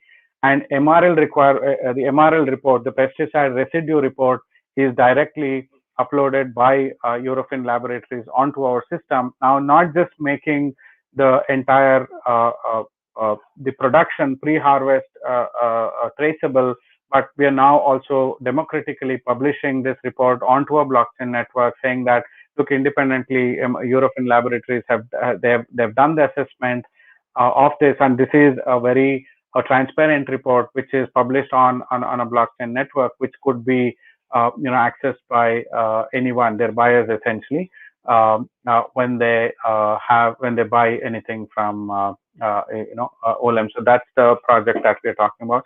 Similarly, very recently, we actually exported a container load of green coffee from Chikmagalur here in Karnataka all the way over to Canada, and that entire contract was traced on our platform. We worked with a coffee exporter here in Bengaluru, and he in turn worked with an importer in Canada, and that entire information we were able to provide different stages of production traceability of coffee. So that's one initiative. We are now working with, on the same note, we are now working with Government of Kerala, where in the next few weeks, we have one of the groups which is exporting Naindran variety of banana over to the UK. They're completely tracked and traced on our platform. So the whole idea that end state of that project is, let's say, a community of consumers out there in the UK are buying this Naindran variety banana from the retail stores in the UK, in the city of London, for example. They should be able to trace, they should be able to know the story of this banana, how this banana has reached their hand, right? So that's what we're building there, right from knowing where it was grown and what inputs went into it, how fresh it is in terms of harvest, what processing was done, how many type of cleaning was done, and when was it actually unloaded to a ship, and then how did that banana reach their hands. So that's what we're trying to build in terms of the traceability. What are we achieving there is essentially we're talking about sustainable sourcing, ethical sourcing, the farmer who's produced it, and obviously providing better linkages to the farmers and so on and so forth through the digital technologies. A very interesting project that we have started. So again, like I said, it's not about just agri chain, agri produce. It's about food as a overall horizontal, right? So that's what we are trying to cover. We have started just working with a dairy company here in India. Probably can disclose more about this project a little later. Because it's right now under planning, therefore I'm constrained on what I can talk about this project. But the solution that we are building already out is right from collection of the milk from the dairy farmer, capturing quality parameters like fat and SNF, and certification information that every dairy farmer could have. Then the aggregation of these individual dairy farmers pouring the milk at the collection centers, then collection centers aggregating the milk and pouring at the chiller, bulk milk chillers, and eventually chillers transporting this milk on the same day to the production plant, and at the production plant, depending on what is the final product to be produced, whether it is a dahi, whether it is curd, yogurt, as they call, whether it is milk that they're doing, or whether it is paneer they're making, depending on that, the manufacturing process, and eventually building traceability across all these products and empowering assurance of food for the consumer at the end of the supply chain. So that's what we're building. Again, a few other interesting projects that we're doing is with, there's several things that I'm doing. Hopefully I'll cover that in the next 10-15 minutes. Sorry for dragging this along.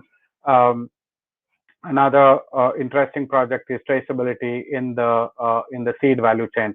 So what I wanted to make sure in this webinar is that when we talk about traceability, it's not necessarily restricted to food traceability, right? So traceability is traceability, but we are talking about traceability in food and agriculture, and I want to introduce you all to a diverse set of use cases, so that there is something that you all hopefully can take away from the talk. So one of the other projects that we're doing with one of the state governments is about tracing the food itself. So what is tracing the seed itself? So what is the challenge there if we were to talk about the seed supply chain?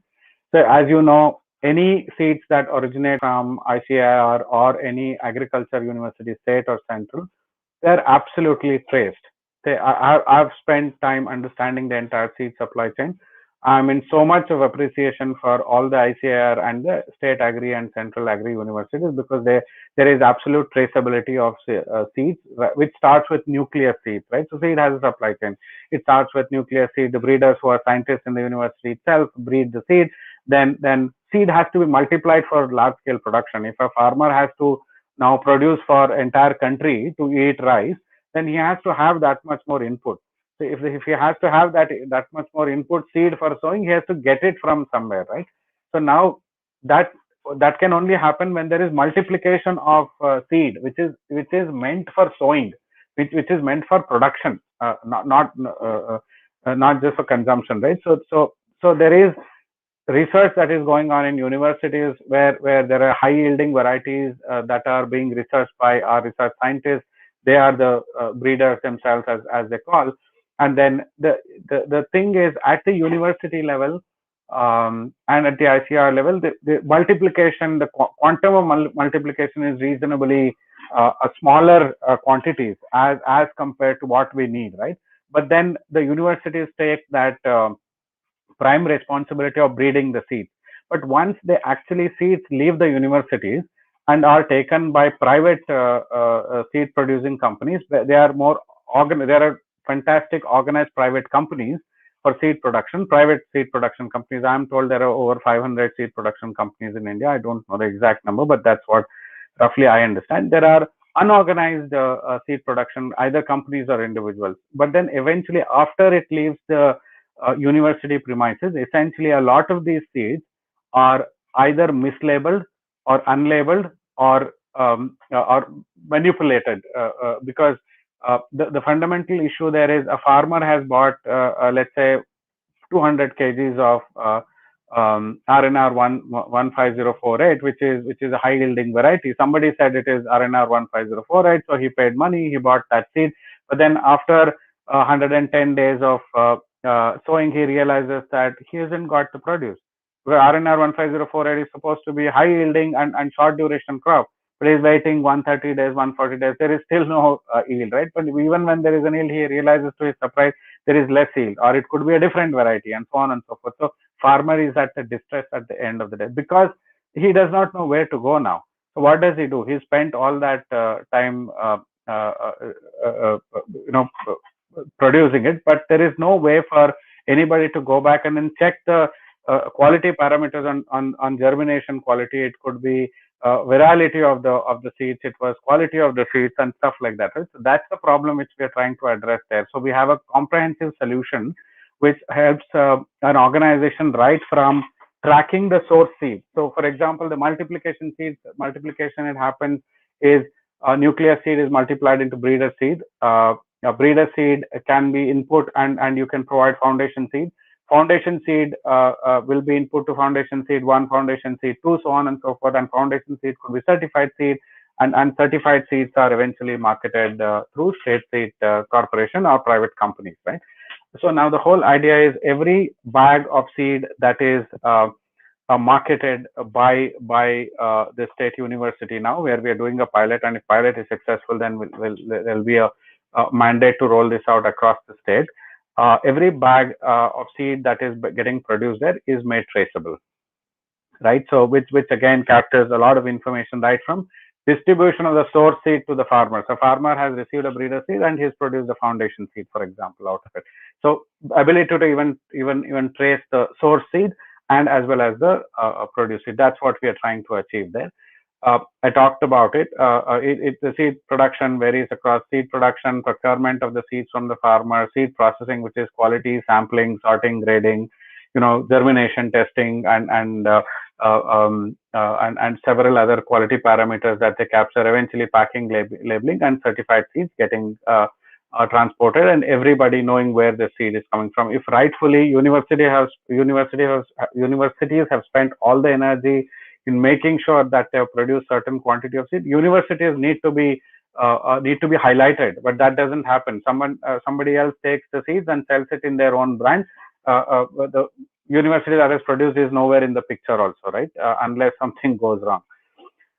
So that's one use case. The other one is, I'll go probably a little quickly here. We are also working on a project where we are doing similar seed potato production in state of Haryana, where potatoes are being produced for seed multiplication. And we worked with one of the banana tissue culture plants in the state of Kerala. This project is not started yet, but we worked on a solution. This is one of the use case, very strong use case for traceability of the tissue culture. As you know, tissue culture is again similar to seed production, but that happens depending on the crop value chain. It happens over 9 to 12 months, right from preparing the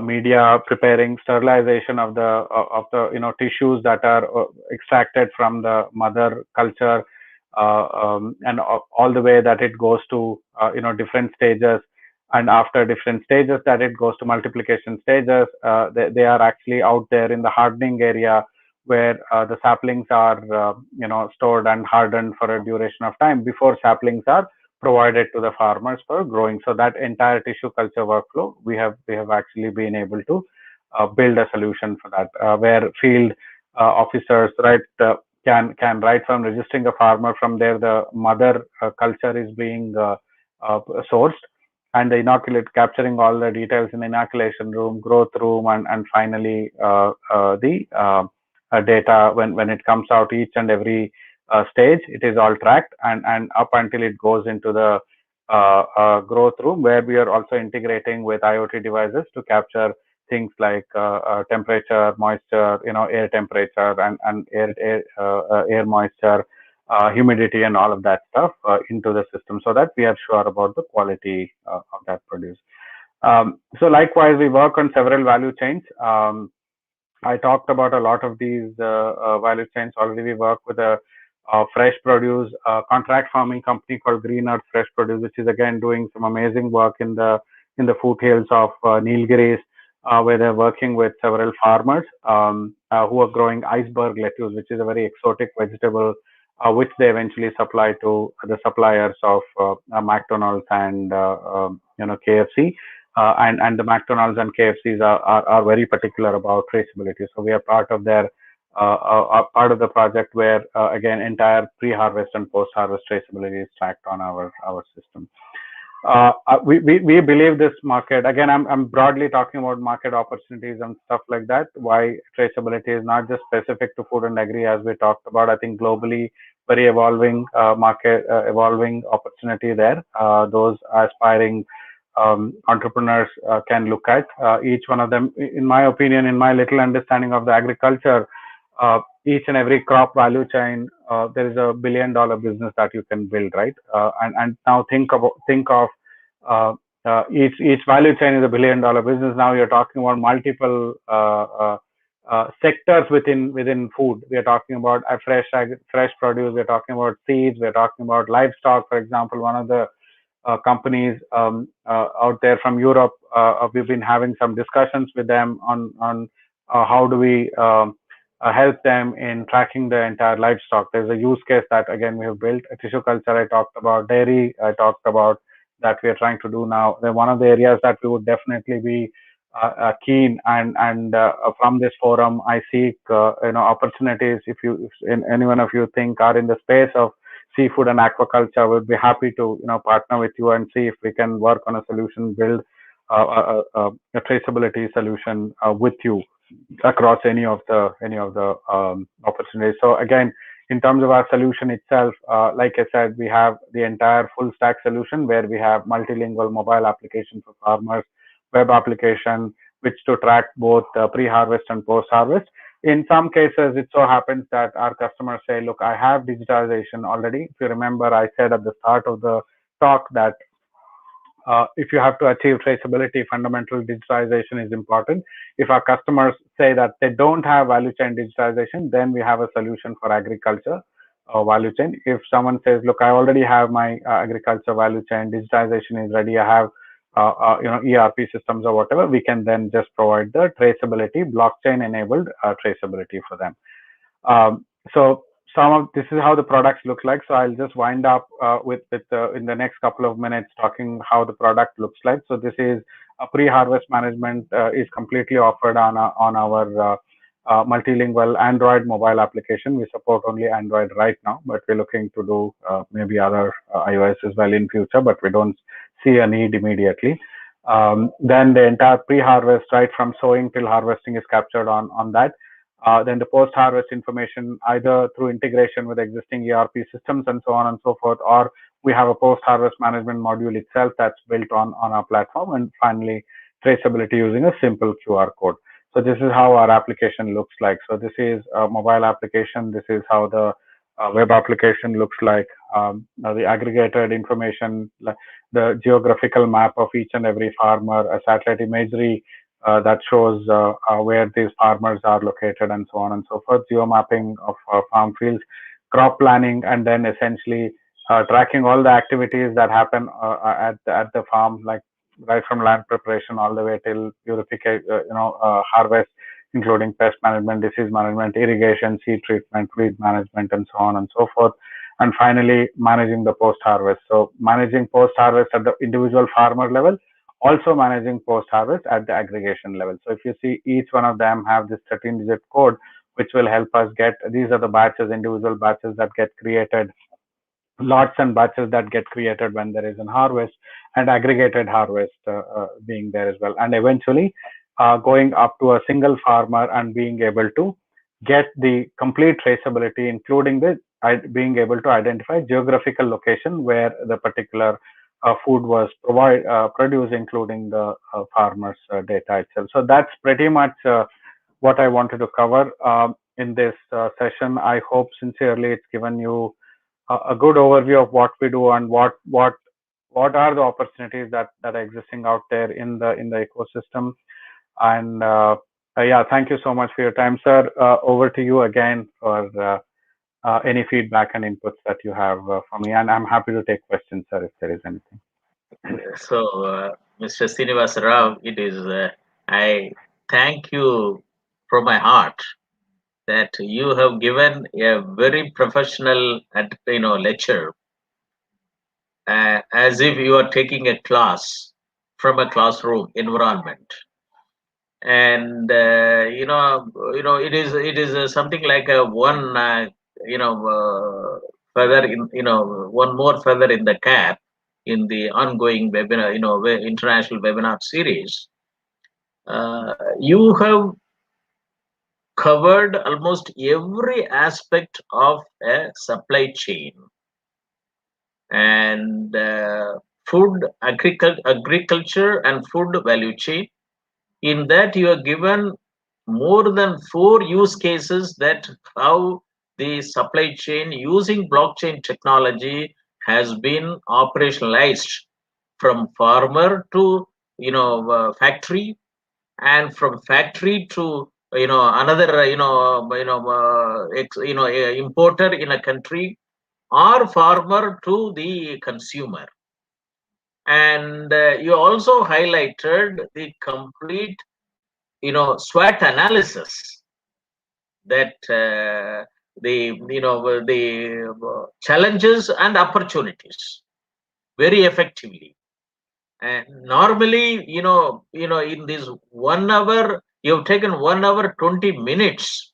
In this one, you have covered all the details necessary for train the youths for a 3 months diploma course.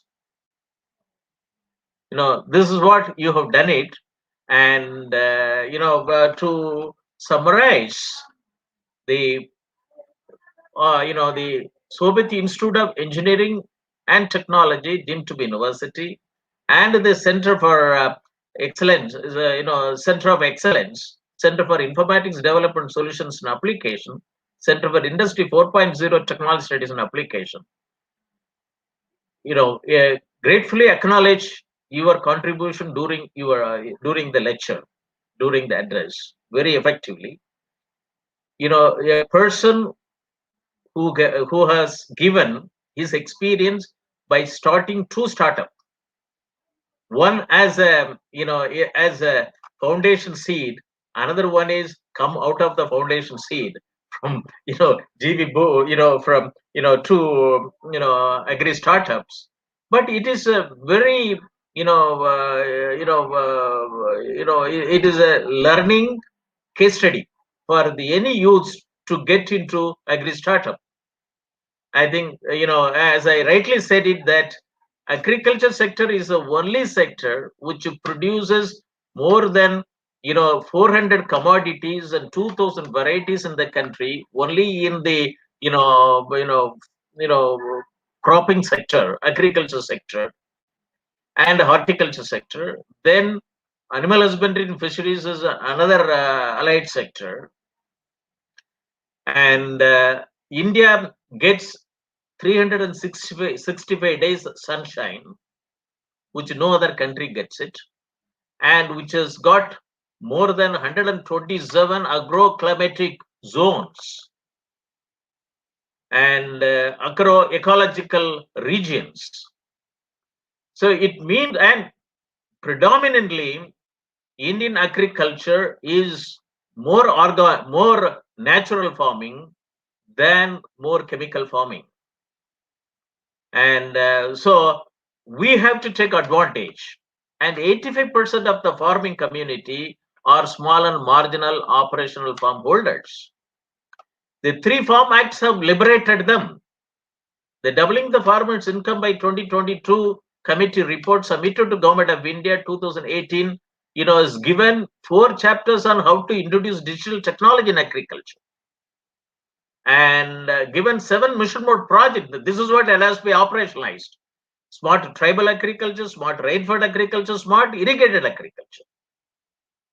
And you have now, through your lecture, you have very nicely said it, that how to digitalize the entire ecosystem in the value chain.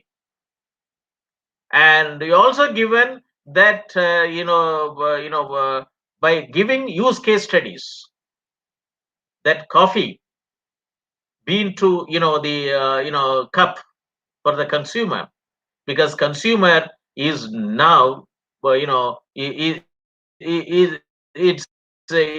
a concerned consumer, and he has got a lot of concern what he eats and what she eats.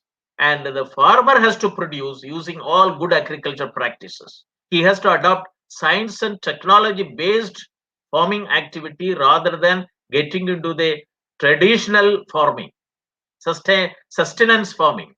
He can make money out of what he produces if he applied good agriculture practices, which you have shown through a lot of examples.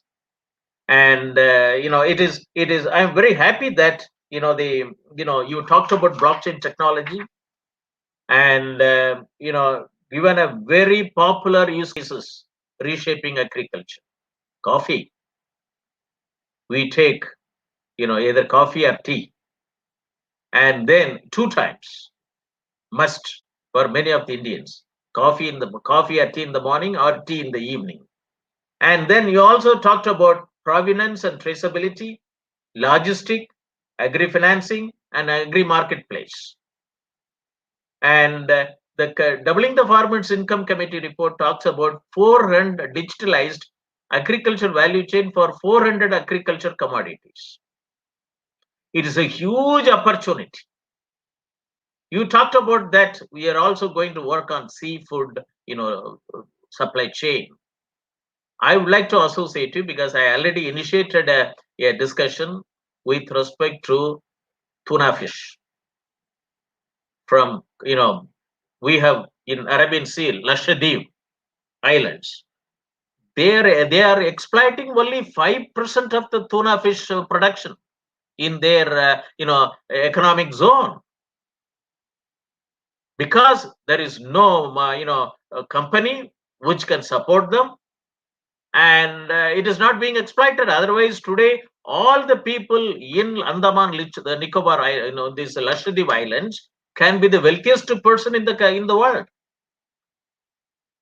And the same thing is true in the eastern side, in Bay of Bengal. Take Andaman Nicobar Islands. We are not even exploiting the fish which is available there because of various other reasons. Now only it is internet connectivity through the cable is reaching Andaman Nicobar Island after 25 years of mainland achieving the, having the benefit of, internet connectivity, overseas internet connectivity. So now we have initiated a, blockchain, enabled fishery value chain, both inland fisheries as well as the marine fisheries. And from the southernmost tip of the country, that with a farmer produce company and 7-star seafood, farmer produce company, and would like to see that the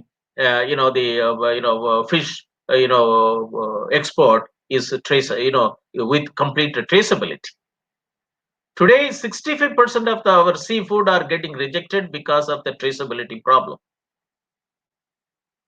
So I'm very happy that you have offered your opportunity, and we'll have a further discussion with the team, and we'll have maybe within another 2 weeks time we'll have an virtual meeting with the team.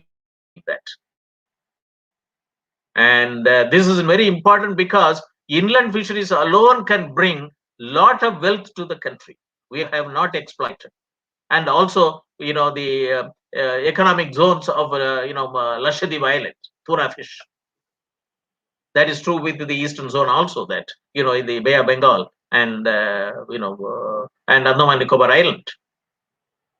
So this is very important, and you almost talked about every aspect of blockchain, and through the case case studies, and I was very much, as a person who studied computer science from IIT Chennai 76, 78, and then got into, a person involved in, as a project director for 512 districts computerization, that program called a DISNIC, with the 28 sectoral database development program in 1987.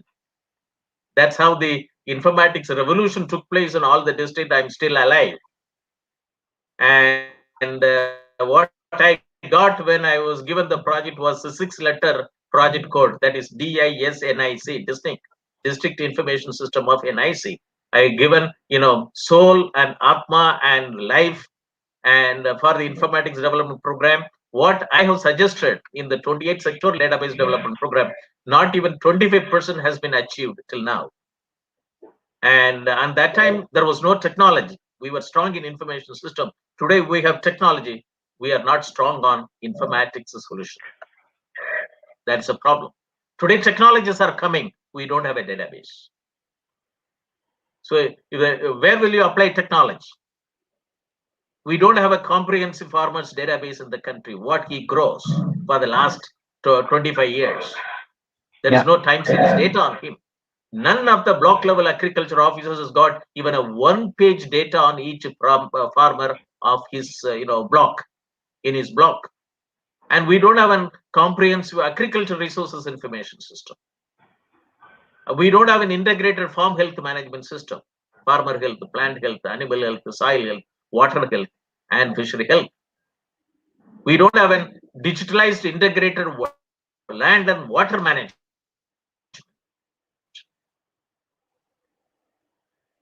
And digitalized access input, agromet advisories, and agricultural risk management on a farmer wise and farm wise. So none of the schemes are getting synergized at the farm level. If it is synergized at the farm level, 139 operational million holding in the country, if all the schemes are related to village or synergized at 139 million operational holding, the India will be the wealthiest country in the whole world.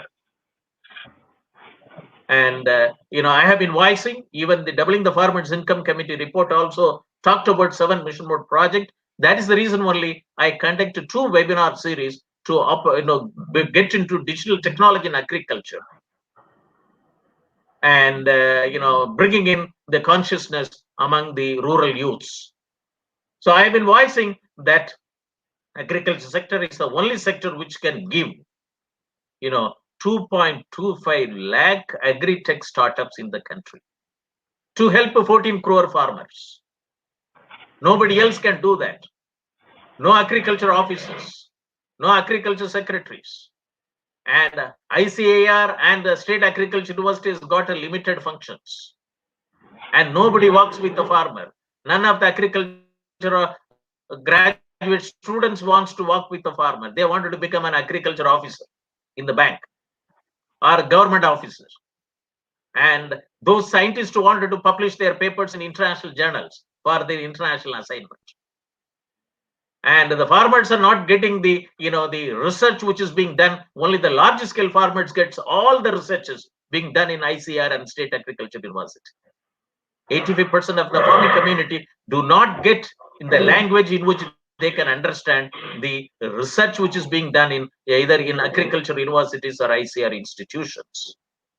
So the technology at the grassroots level can facilitate having a comprehensive digitalized agricultural resources information system, comprehensive village level information system, comprehensive farmers database, national level farmers database, for which I have worked out a parameter, and I also submitted to the government on 16th August 2018 when I was the chief advisor to the Department of Agriculture and Cooperation and Farmers Welfare.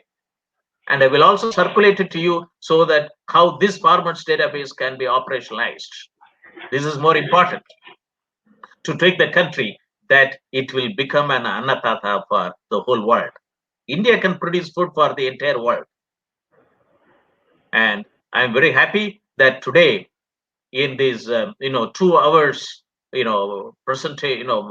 talk that we have talked about how to leverage the emerging technologies for ensuring transparent and traceable agri and food supply chain for about 400 agriculture commodity value chain.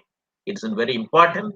We would like to see to that one demonstrable digitalized blockchain based agriculture value chain in every district, so that farmer can go and see with his own eyes, because seeing is believing. And this has to be done, and we'll be very happy to have your association with the university, with all the 4 centers of excellence. We have got 4 centers. I was instrumental after my retirement in 2013 as the Director General of National Informatics Center, who was instrumental bringing in IT in agriculture from 1995 onwards, even before the e-governance program came into picture. We gave the IT blueprint for agriculture sector, 15 informatics network, through a big conference at Vigyan Bhavan in May 1995, Informatics for Sustainable Agriculture Development in India. And this has to be done. And thanks to the cooperation from the Minister of Agriculture, many of the components of the informatics blueprint, which was envisaged, visualized in 1995, were operationalized. One was AgmarkNet. And with this one, I was considered as a father of agricultural informatics in the country. That's the reason only after my retirement, I thought that I should get back to university to establish centers of excellence. Sobit University is the only university in the world to have a Center for Agricultural Informatics and E-Governance Research Studies, to train agriculture science graduates and engineering graduates on IT in agriculture, to move them back to the rural areas to work in agriculture and rural development sector. COVID situation has enabled them to work on this. I'm very happy about it, even though I have been voicing since 2000 and vigorously from 2013 June. And Sobit University is the only university which is set up the Center for Agricultural Informatics and Center for Agribusiness and Disaster Management Studies and Center for Informatics Development Solutions and Application and Center for Industry 4.0 Technology Studies and Application. We thank you on behalf of the Chancellor of the University, Vice Chancellor of the University, and faculty members of the University, and on my behalf, and as a Professor Emeritus and Chairman of these Centers of Excellence, to you for giving a wonderful lecture. Please associate you with our university and Center of Excellence, and let us build a digitalized agriculture value chain for one commodity in every district in the country. Thank you very much, Mr. Sreenivasarao. Thank you, sir. Thank you very much again to all of you. Thank you. And we close the seminar and leave studio. Thank you very much. Thank you. Thanks. Thank you.